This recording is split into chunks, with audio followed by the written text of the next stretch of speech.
Bonsoir à tous. La CONARIV a remis aujourd'hui son rapport final au président de la République.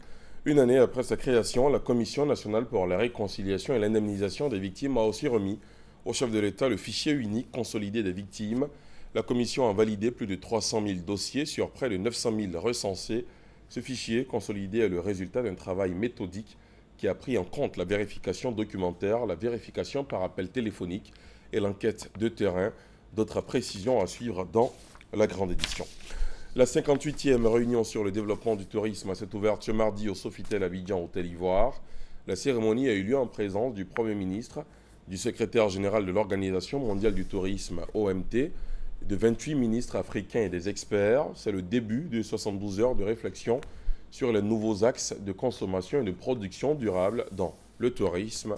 Reportage.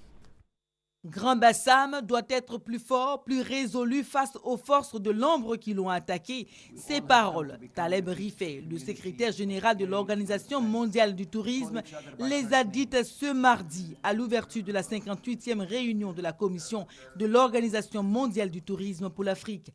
À son arrivée à Abidjan pour ce sommet panafricain, Taleb Rifai s'est rendu sur les plages de Grand Bassam pour jauger l'ambiance dans la ville historique après le 13 mars. Ce mardi, il a invité les pays africains à promouvoir un environnement sécurisé pour le développement du tourisme. Le plus important, c'est de penser au tourisme comme une part importante du futur de l'Afrique. Seulement, les pays qui le prennent sérieusement, et croyez-moi, nous sommes dans un pays qui le prend sérieusement. Quand on entend le président de ce merveilleux pays dire « Le tourisme est un pilier de notre économie », c'est une volonté politique qu'on aimerait voir dans beaucoup de pays en Afrique. Les 28 ministres africains du tourisme, les commissions régionales de l'OMT vont réfléchir sur le tourisme durable et inclusif. Créer plus d'emplois, favoriser des sociétés pacifiées, le tourisme doit garantir l'indépendance économique de l'Afrique. Le Premier ministre, Daniel Kablan-Duncan, profite pour dévoiler un pan de la politique du gouvernement dans le secteur. Sous l'autorité du président de la République, son Excellence M. Alassane Ouattara, le gouvernement veille à ce que le tourisme ivoirien soit avant tout respectueux à la fois de la nature, des équilibres de la société et de l'économie. Afin de renforcer le dispositif hôtelier, un projet de construction de complexes hôteliers à base de matériaux locaux a été proposé par le ministre en charge du tourisme et adopté par le gouvernement ivoirien. Baptisé Relais Payotte, ce projet a pour but de promouvoir la culture ivoirienne aux touristes nationaux et étrangers. Du 19 au 21 avril, pendant 3 jours donc, Abidjan devient la capitale mondiale du tourisme, dont la part dans le PIB est de 4,8%. En marge de cette réunion, s'ouvre ce mercredi 20 avril le Salon international du tourisme d'Abidjan. La 5e édition de la CGSI Academy 2016 se tiendra jeudi et vendredi ici à Abidjan. Tu as un projet, j'ai de l'argent, entreprenons ensemble. Ainsi est formulé le thème de cette année. Dans le cadre de son plan d'internationalisation de cet événement, la Confédération générale des entreprises de Côte d'Ivoire a porté son choix sur l'île Maurice, réputée pour ses performances économiques comme pays invité d'honneur. C'est le sens de la mission que vient d'effectuer le patronat ivoirien accompagné par le ministre du Commerce, Jean-Luc Billon, dans ce pays de l'océan Indien. On en reparle dans le 20h. À l'étranger, plus de 200 personnes ont été tuées et 100 enfants kidnappés dans un raid mené par des Sud-Soudanais armés dans le sud-ouest de l'Éthiopie.